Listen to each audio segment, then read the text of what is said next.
Hi friends, ఎలా ఉన్నారు మీరంతా? ఐ హోప్ మీరందరూ బాగానే ఉంటారు, బాగానే ఉండాలని కోరుకుంటున్నానండి. ఫ్రెండ్స్, ఈరోజు మనం గల్ఫ్ వార్తల్లోకి వెళ్ళిపోదాం. ఈరోజు 27వ తారీఖు 4వ నెల 2020 ఫస్ట్ వామన్ వెళ్ళిపోదామండి. వామన్లో ఇప్పుడు పోస్టల్ సర్వీస్ స్టార్ట్ అవుతుందండి. 220 దేశాలకు పోస్టల్ సర్వీస్ స్టార్ట్ అవుతుంది. మన డాక్యుమెంట్స్ కానీ పార్సల్ కానీ అన్ని పంపుకోవచ్చండి పోస్టల్ సర్వీస్ ద్వారా. తర్వాత 51 కొత్త కేసులు నమోదయ్యాయి. 364 టోటల్ రికవరీస్ అనమాట. 10 మరణాలు సంభవించాయి, మీకు తెలిసిన విషయమే. తర్వాత ఓసీసీ అంటే ఓమన్ కాంబర్ ఆఫ్ చామర్స్ అండ్ ఇండస్ట్రీ అనమాట. ఇప్పుడు కమర్షియల్ బిజినెస్ చేయడానికి బిజినెస్ స్టార్ట్ చేయబోతుందండి. తర్వాత ఓల్డ్ ముతారాలలోని నెక్స్ట్ రువీలో మన తెలుగు వాళ్ళకి పాపం చాలామంది ఆహారం కోసం ఇబ్బంది పడుతున్న వాళ్ళకి ఒక 15 రోజులకు సంబంధించిన ఫుడ్ సామాన్లు అన్నీ సప్లై చేశారండి. వీళ్ళు బాసర్ గారు అనే అతను ముఖ్యంగా అన్ని ప్రాంతాలకు వెళ్ళి సప్లై చేశారు. తర్వాత కొన్ని కమర్షియల్ షాపుల్ని ఓమన్ మున్సిపాలిటీ కొన్ని కమర్షియల్ షాపుల్ని షట్ డౌన్ చేసిందండి. ఇదండి ఓమన్ న్యూస్. ఓకే, నెక్స్ట్ మనం ఖతర్ వెళ్దామండి. ఖతర్ విషయానికి వెళ్తే గత 24 గంటల్లో 929 కేసులు నమోదయ్యాయి. 83 మంది రికవర్ అయ్యారు. అయితే రికవర్ అయిన వారి సంఖ్య 112 అనమాట. 112 మంది రికవర్ అయ్యారు. అయితే మొత్తం ఈ ఖత్తర్లో మొత్తం లిస్ట్ అంతా చూడండి. మహిపాలనే మిత్రుడు మన కామెంట్లో పెట్టారు, చూడండి. తర్వాత అండి సనయ్య దగ్గర స్క్రీనింగ్ చేసేటప్పుడు చాలామంది దొరికారంటండి ఈ పాజిటివ్ ఉన్న కేసులు.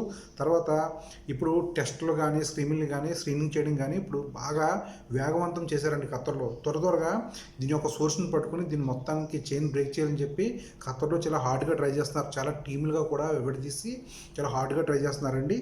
తర్వాత అండి ఏప్రిల్ 26 అంటే నిన్నటి అనమాట. మాస్క్ కంపల్సరీ, బయటకు వెళ్ళిన వాళ్ళు, షాపింగ్ వెళ్ళిన వాళ్ళు అందరూ తప్పనిసరిగా మాస్క్ పెట్టుకొని చెప్పి రూల్ పాస్ చేశారు. అయితే 22 నుండి ఇది ఆమోదంలో ఉంది, స్టార్ట్ అయ్యేది. దాని గురించి చర్చలు జరుగుతున్నాయి. 26 నుండి మాత్రం కన్ఫర్మ్ చేస్తారు. తర్వాత అండి కన్స్ట్రక్షన్ సైట్లో వర్కర్స్కి వాళ్ళకి సంబంధించిన మాస్కులు, హ్యాండ్ గ్లౌజులు కంపెనీ బాధ్యత అని చెప్పి తెలియజేశారు. ఇది ఒక మంచి విషయం అండి. నెక్స్ట్ వర్కర్స్కి, లేబర్ క్యాంప్స్కి గైడ్లైన్స్ ఇచ్చారండి. మీరు ఈ సేఫ్టీని పాటిస్తూ ఉండాలని చెప్పి గైడ్లైన్స్ ఇచ్చారు. తర్వాత ఖతర్ చారిటీ 30 దేశాలకి ఈ రోజా టైంలో ఫుడ్ని సప్లై చేస్తుందండి, 30 దేశాలకు అనమాట. తర్వాత ఇరాక్కి 10 లక్షల రియల్ విలువైన మెడికల్ సామాన్లు పంపించారు ఇరాక్కి. తర్వాత ఇప్పుడు ఎంబసీ వారు అందరూ డేటా కలెక్ట్ చేస్తున్నారు కదండి. ఇది కేవలం ఇన్ఫర్మేషన్ కోసం అని చెప్పి తెలియజేశారు. దాని లింక్ నేను డిస్క్రిప్షన్లో ఇస్తాను, చూసుకోండి. తర్వాత దోహాలో మన తెలంగాణ తెలుగు సమితి వారు ఎవరైతే నీడీ పీపుల్స్ ఉన్నారో వాళ్ళకి ఆహారాన్ని అందజేస్తున్నారండి. మనం కువైత్ వెళ్దామండి. కువైత్ విషయానికి వెళ్తే పర్వానియాకి నెక్స్ట్ జిలీబ్లో ఈ సెంటర్లు పెట్టారు కదండి, కాన్వెంట్ సెంటర్లో. అక్కడికి మన వాళ్ళు చాలామంది హాజరవుతున్నారు. అయితే కొందరికి అవకాశం దొరుకుతుంది, కొందరికి అయితే టైం పడుతుంది. అయితే న్యూయార్క్ నుండి కువైట్లో ఉన్న వాళ్ళని రిటర్న్ తీసుకొస్తారండి. మంగఫ్లో ఒక కారులో అగ్ని ప్రమాదం జరిగింది. నిన్న ఒక ఈజిప్ట్ అతను అరెస్ట్ చేశారండి. అతను ఏం చేస్తారంటే జిలీబ్ నుండి బైక్ మీద ఒక వ్యక్తిని కూర్చోబెట్టుకుని 50 గంటలు తీసుకుని అతని దగ్గర అతను బయట తీసుకుపోతుందండి. అతను అరెస్ట్ చేశారనమాట. తర్వాత చూడండి, కువైత్ పోలీసులు అజ్నబీలను కానీ కువైత్ లోకల్ వాళ్ళు కానీ కాపాడడానికి చాలా కష్టపడుతున్నారండి. పాపం ల్యాండర్లో ఉద్యోగాలు చేస్తూ ఒకప్పుడు చాలా అఫీషియల్గా ఉండేవారు వాళ్ళు. ఇప్పుడు పాపం ప్రజలను కాపాడడం కోసం వాళ్ళు చాలా కష్టపడుతున్నారు. చూడండి, ఉపవాస ప్రార్థనలు చేస్తూ సాయంత్రం ఇంటికి వెళ్లకుండా రోడ్ల మీద ఉండి అక్కడే కూర్చుని వీళ్ళు ఉపవాసాన్ని నిర్మించే ప్రయత్నాలు చేస్తున్నారు. ఫోటోలు చూడండి, మీకు అర్థమవుతుంది. తర్వాత ప్రారంభానికి సిద్ధమైందండి కొత్త రోడ్డు, జమాల్ అబ్దుల్ నాసర్ రోడ్ అనమాట. ఇది ప్రారంభానికి సిద్ధమైంది. నెక్స్ట్ 3 స్టోర్లని సీల్ చేస్తారు. వీళ్ళు హెల్త్ రూల్స్ని వైలేషన్ చేస్తున్నారని చెప్పి కోవిడ్లో 3 స్టోర్లని సీల్ చేస్తారండి. 24 గంటల్లో 103 కేసులు నమోదయ్యాయి, ఒక మరణం సంభవించింది. అయితే ఈరోజు రికవర్ అయిన వాళ్ళ సంఖ్య 206. మొత్తం రికవర్ అయిన వాళ్ళు 1012 మంది మొత్తం రికవర్ అయ్యారండి కువైట్లో. ఓకే, మనం యూఏఈ వెళ్దామండి. యూఏఈ విషయానికి వెళ్తే మన తెలుగు వాళ్ళు ఎవరైతే అవసరంలో ఉన్నారో వాళ్ళకి చాలా ఫుడ్ సప్లై చేస్తున్నారండి. తర్వాత యూఏఈ ప్రభుత్వం సూచనలు ఇచ్చిందండి. చూడండి, ఫోటోలు డిస్ప్లే అవుతుంది. ఎలాంటివి తరచుగా చేతులు కడుక్కోవాలి. నెక్స్ట్ కనీసం 1 మీటర్ అయినా గ్యాప్ మెయింటైన్ చేయాలి. హ్యాండ్ గ్లౌజులు అన్నీ వాడాలి. నెక్స్ట్ వాడిన టిష్యూని వెంటనే చెత్తబొట్టులో పడేయాలి. దగ్గు, జ్వరం ఉన్న వాళ్ళకి కొంచెం దూరంగా ఉండాలి. డాక్టర్ని సంప్రదించాలి. కింద నెంబర్లు కూడా చూసుకోండి. మిగిలినవన్నీ ఇది నేను నా ఫేస్బుక్ పేజ్లో కూడా అప్లోడ్ చేస్తాను, చూసుకోవచ్చు తర్వాతలో కూడా మీరు.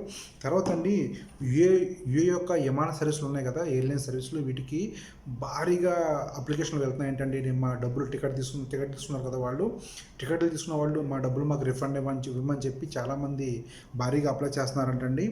గత 2 రోజులుగా ఎటువంటి కేసులు నమోదు అవ్వలేదని చెప్పి అల్రాస్ అండ్ నైఫ్ ఏరియా మీకు ఐడియా ఉంటుంది. అయితే ఆ ప్లేస్లో ఆక్షన్లు తగ్గిస్తున్నారండి. తర్వాత రమదాన్ టైంలో 25,000 ప్రొడక్ట్స్కి రేట్లు తగ్గిస్తున్నారండి. 25,000 వస్తువులకి రేట్లు తగ్గిస్తున్నారు రమదాన్ టైంలో. నెక్స్ట్ మళ్ళీ మెట్రో స్టార్ట్ అయిందండి, కానీ సోషల్ డిస్టెన్స్ స్టార్ట్ అయింది. తర్వాత అండి యూఏలో బెగ్గింగ్ చేయకూడదని పోలీసులు స్ట్రిక్ట్గా వార్నింగ్ ఇస్తున్నారు. బెగ్గింగ్ చేసిన అరెస్ట్ చేస్తారు. సో ఇది గమనించండి. తర్వాత ఇప్పటి వరకు యూఏలో 10,000 కేసులు దాటేస్తుందండి. 10,000 అంటే 10,349 గత మన 24 గంటల్లో మొత్తం చేరిన సంఖ్య అనమాట. అంటే 76 మంది చనిపోయారు. ఇదండి యూఏ సంగతి. సౌదీ వెళ్దామండి. సౌదీ విషయానికి వెళ్తే చూడండి, సౌదీలో ఇప్పుడు కర్ఫ్యూ టైంని కొంచెం సడలించారు కదా, మార్నింగ్ 9 నుండి ఈవినింగ్ 5 వరకు. అయితే ఈ టైంలో చాలామంది బయటకు వచ్చేస్తున్నారంటండి, వేల కొలది బయటకు వచ్చేస్తున్నారంట. వచ్చేసి గుంపులుగా మీటింగ్ పెట్టి తిరుగుతున్నారంటండి.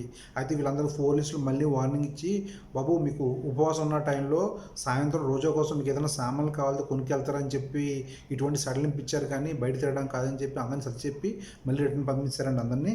అయితే సౌదీలో మాల్స్కి గైడ్లైన్స్ ఇచ్చారు, శానిటైజ్ చేయాలి, పబ్లిక్ని ఎప్పుడు కూడా సోషల్ డిస్టెన్స్ మెయింటైన్ చేయాలని చెప్పి గైడ్లైన్స్ ఇచ్చారండి. తర్వాత సౌదీ చైనాతో డీల్ పెట్టుకుంది 9 మిలియన్ టెస్టులు చేయాలని చెప్పి సౌదీలో. తర్వాత ఇప్పుడు రిస్ట్రిక్షన్ కూడా రద్దు చేశారు సౌదీలో అండి. తర్వాత ఒక వ్యక్తి జద్దాలో తన ఇంటినే బార్బర్ షాప్కు మార్చేసాడండి. అతను అరెస్ట్ చేసి అతని దగ్గర ఉన్న సామాన్లను జప్తు చేశారు. తర్వాత కర్ఫ్యూ టైంలో రోడ్ల మీద మొత్తం అన్ని రోడ్లని శానిటైజ్ చేస్తున్నారండి సౌదీలో. తర్వాత అన్ని గత 24 గంటలుగా 1,223 కేసులు నమోదయ్యాయి, 3 మరణాలు సంభవించాయి, 17,522 టోటల్ కేసులు.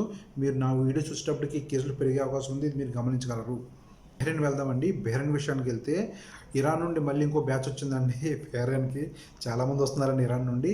తర్వాత ఇప్పుడు వర్కర్స్ ఉన్న 593 వర్కర్స్ ఉన్న ప్లేస్ని శానిటైజ్ చేశారు. దాంతోపాటు 537 కంపెనీలు వర్క్ సైట్స్ ఉంటాయి కదండి, వాటిని కూడా శానిటైజ్ చేశారంటండి.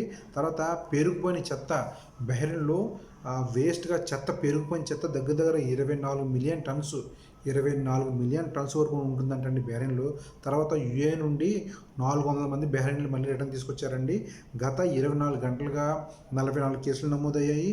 ఇందులో 32 మంది ఎక్స్పర్ట్సే ఉన్నారు. 32 మంది ఎక్స్పర్ట్స్ బయట వాళ్ళే ఉన్నారు. యాక్టివ్గా ఉన్న కేసులు 1,450 అండి. యాక్టివ్గా ఉన్న కేసులు 1,450 కేసులు మొత్తంలో బెహ్రెయిన్ అనమాట. ఇదండి బెహ్రెయిన్ సంబంధించిన న్యూస్. జోర్డాన్ వెళ్దామండి. జోర్డాన్ విషయానికి వెళ్తే గవర్నమెంట్ మొత్తం వర్క్స్ అన్ని సస్పెండ్ చేసిందండి. అప్ టు రమదాన్ కంప్లీట్ అయ్యే వరకు మొత్తం వర్క్స్ అన్ని సస్పెండ్ చేసింది. తర్వాత గత 24 గంటల్లో 3 కొత్త కేసులు నమోదయ్యాయి జోర్డాన్లో. తర్వాత 3,500 అప్లికేషన్లు వెళ్ళాయండి. ఈ బయట షాపులు, రెస్టారెంట్ వీళ్ళందరూ కలిసి గవర్నమెంట్కి అప్లికేషన్ పెట్టుకున్నారు, మళ్ళీ రెస్టారెంట్ ఓపెన్ చేసిన అవకాశం ఇవ్వండి అని చెప్పి. తర్వాత పబ్లిక్ ట్రైన్స్, బస్సులు మళ్ళీ స్టార్ట్ చేసే ఆలోచనలో ఉన్నారండి. తర్వాత ర్యాండమ్ టెస్టులు చేయడానికి చాలా టీంలని విడదీసి సిటీలో పంపిస్తున్నారు. తర్వాత అండి ఒక 3 ట్రక్ డ్రైవర్లకి పాజిటివ్ వచ్చింది జోర్డాన్లో. ఇదండి జోర్డాన్ సంగతి.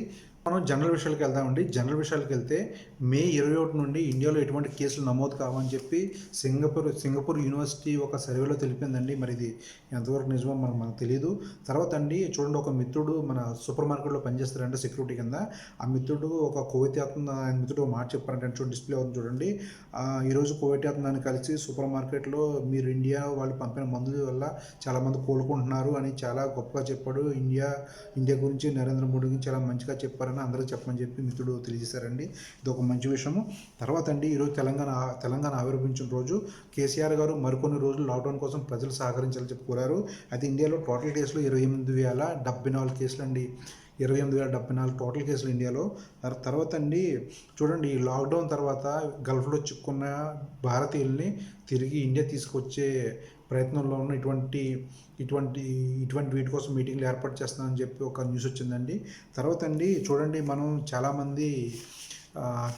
చాలామంది మాస్కులు పెట్టుకుని, హ్యాండ్ గ్లౌజులు పెట్టుకుని మనం చాలా సేఫ్ ఉన్నా, సెక్యూర్గా ఉన్నా చెప్పి చాలా ఫీల్ అయిపోతుంటాం.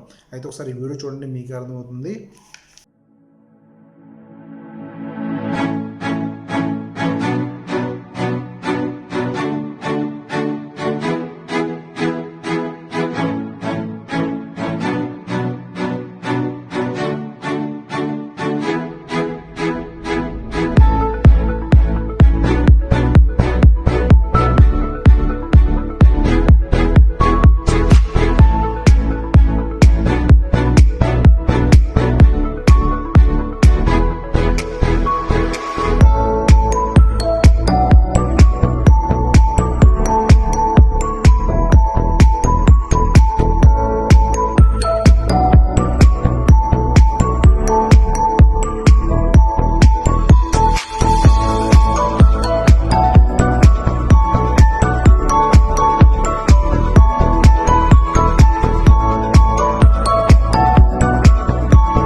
هل فعلا الكفوف تحمينا؟